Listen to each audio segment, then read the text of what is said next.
Hey, Donald Trump, we want to say thank you. Thank you. I'm so excited for sending bomb in northern part of Nigeria. I want to say thank you.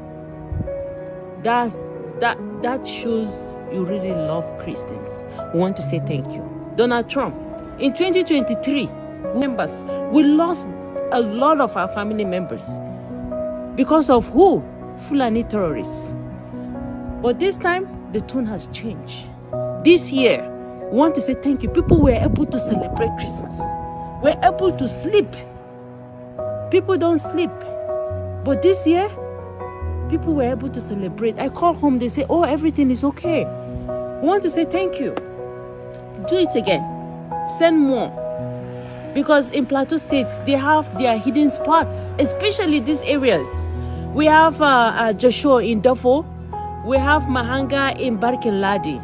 That's along Kora Falls. A part of other bushes, they are inside other bushes that we don't even, nobody goes there. All our family lands, it has been occupied by Fulanis. They took it by force. We want that land back. Send more bombs to them so that they will return everything that they took from us. As a Christian, it's a crime to be a Christian in Nigeria. And we know that God has sent you to come and rescue his people. We want to say thank you. Send more bombs to them to consume all the terrorists there in Plateau State, in northern part of Nigeria, in Middle Belt. There are many whites who are trying to solve the problem, but you never see them going under the label of liberals. That white person that you see calling himself a liberal is the most dangerous thing in the entire Western Hemisphere. He's the most deceitful. He's like a fox, and a fox is always more dangerous in the forest than the wolf. You can see the wolf coming. You know what he's up to. But the fox will fool you. He comes at you with his mouth shaped in such a way that even though you see his teeth, you think he's smiling. You take him for a friend. Stole Maduro. They stole him out of his bed, in his pajamas, trying to run one of the few socialist nations on earth, and they stole him like a hawk stealing a rabbit. It's not okay to break international law. It's not okay to enact war without congressional approval. You will be impeached for this, Orange Man. Do you understand? This is not okay. This is not allowed. We will not allow this as the American people. It's not okay. You can't just steal presidents out of thin air. Democratically elected presidents, you can't just take them. They're not yours to take. He was trying to lead a nation. He was trying to deliver the promises of a better world. But no, we can't have that now. Give him back. Just give him back. Give him back tomorrow. Give him back, or we will impeach you. And your party, your neocons, will never, ever be in power, ever again. I guarantee it. This is not what anybody finds acceptable. This is the last straw. Give him back. Hey you all, welcome back to Pearls of Eden. I'm Marilyn Acosta. If you're new to the channel, welcome. Happy New Year's, you all. The last time we left, it was 2025, December, and we were praying for two nations in particular, Nigeria and Venezuela. And yes, there has been a lot to unfold in these few days, right, of 2026. Okay, so let's talk about Nigeria. You know, we were praying because Nigeria was under attack, as it has been for several years, persecutions of Christians. But in particular, Christmas, there was supposed to be a huge massacre that was thwarted. And I praise God for that. The people of Nigeria were able to wake up to peace instead of violence. And the people were so excited, and they were grateful to President Trump for that. Because there's been a lot of administrations that have talked that talk, but they have not walked that walk. And we have a president that is actionary. Whatever you think about him, he says what he says, he means what he says, and he does what he says. And I can respect that, right? He's not just talking you in circles. And then Venezuela, they got a New Year's miracle. And while there are many people that think that you should be upset for the Venezuela people, how could President Trump go in? He is breaking international law, all of these things, like they're experts and they don't know day one about any of these things. But they would have you to feel some kind of way. Meanwhile, the people of Venezuela are rejoicing. You know, the Bible says we mourn with those who mourn and we rejoice with those who rejoice. And I'm so excited for the people. You know, we are all against no kings, right? You all know the no kings protest. We don't like a dictator. But when the so-called dictator brings down a real dictator, then we've got an issue with it. It's the hypocrisy, right? It's astounding. But enough about what I think. I want you to hear from the people. I want you to hear from the people of Nigeria. I want you to hear from the people of Venezuela. What are their thoughts? Because see, listen, here in the West, we are so comfortable. We get our DoorDash sent to our front doorstep, to our schools, we can to our work, right? We get our groceries shipped right to our front doorstep. So it's meeting us on our way in from work. We are just so privileged that we have a hard time really understanding that there are other nations that are going through it. But let's get into today's video. To take Maduro out of office.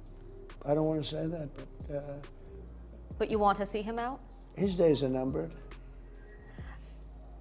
Can you rule out an American ground invasion? I don't want to rule in or out. I don't talk about it. Would you consider doing something similar with Mexico and Colombia that are even more responsible for fentanyl trafficking? Yeah.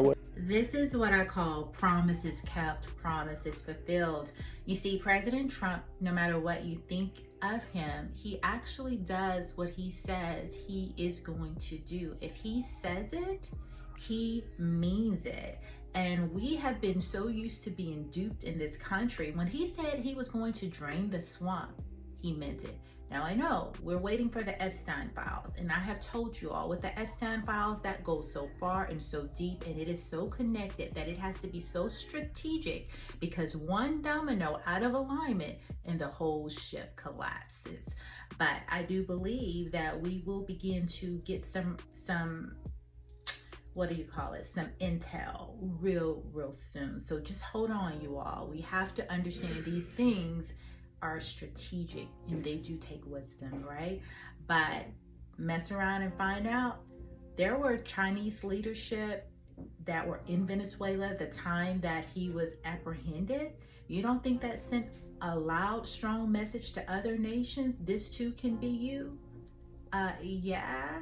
So we're gonna see some act right. It's gonna be a lot of getting in alignment. You just watch and wait and see. Because this was a message to the world.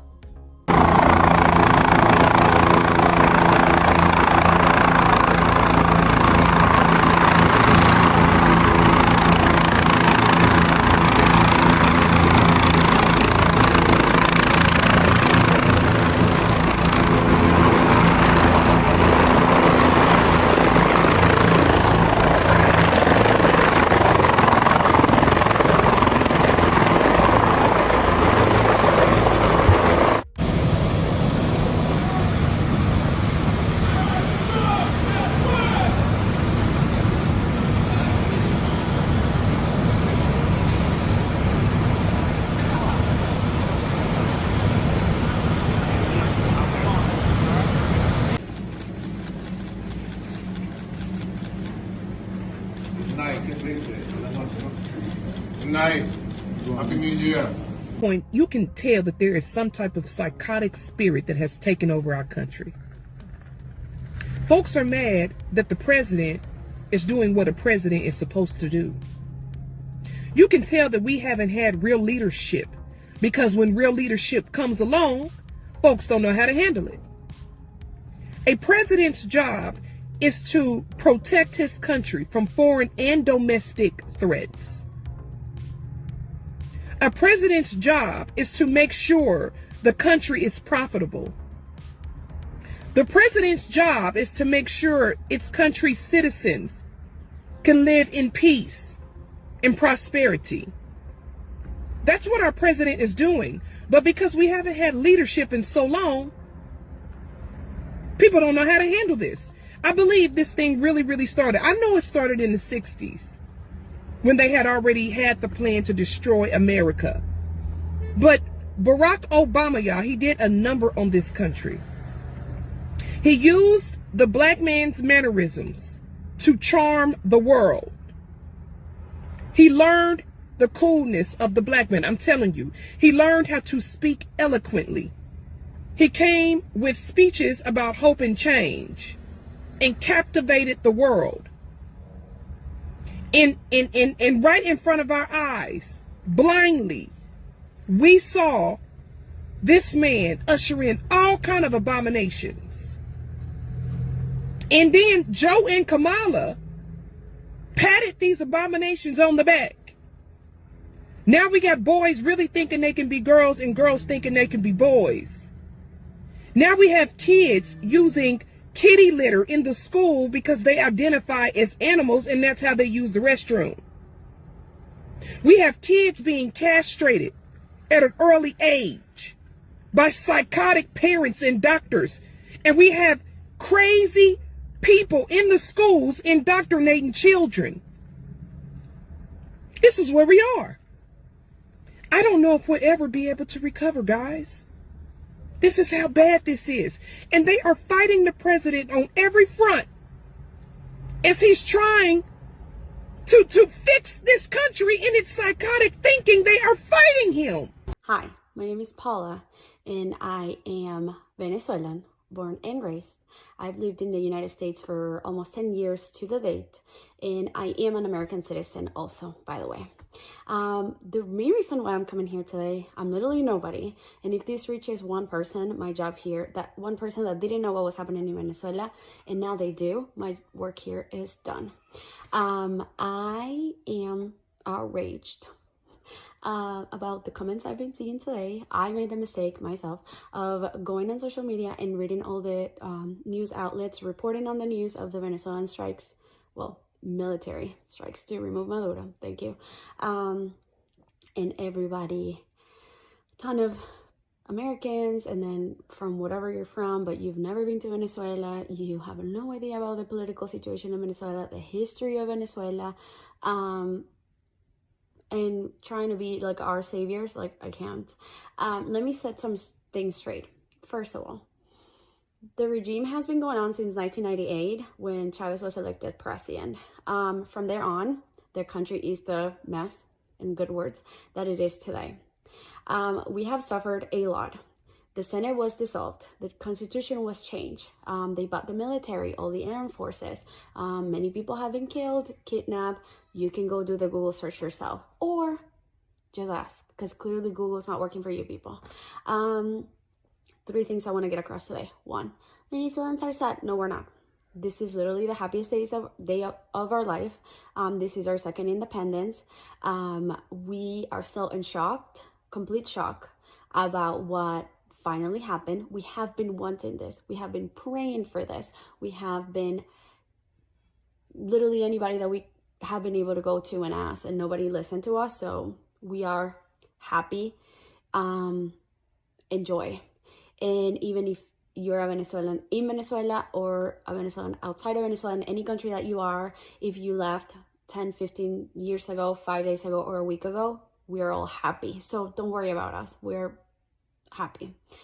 The United States only attacking Venezuela because of the oil. People, we do not control our oil. We haven't seen our oil. Russia, Iran, Cuba, China, whatever other countries, Central America and South America, we've been giving away our oil to all these countries. Like, we're not seeing that. Anyways, so, and we used to have trades and whatever other things with the United States before Chavez about our oil, and our country was working fine. So the way we don't care, don't worry about us. If the United States wants to take our oil, we will be happy to be giving away the oil to the United States if that means that our country is going to be safe and that us citizens, residents of whatever of Venezuela are going to be good, are going to be able to make money, are going to be able to retire, which none of those things are happening right now. And then number 3, if you're worried about what United States did to Venezuela and like what's going to happen now, nothing, literally, and I mean this, nothing can be worse than the hell we've lived up until now. So stop, and I mean this, stop trying to explain Venezuela to Venezuelans. Stop. If you want to know, reach out to someone from Venezuela, okay? Either that are living there or that left. So again, I am very upset. I am outraged. I spent a dumb amount of time today on social media reading all these comments, and that was my own mistake. And that's why I felt compelled to make this video, leave it open. I am open to answer any and all questions if you're genuinely wanting to know what's going on. Any comments about trying to explain to me what's happening or how I must feel today, like, you're out. I'm not kidding. Thank you very much.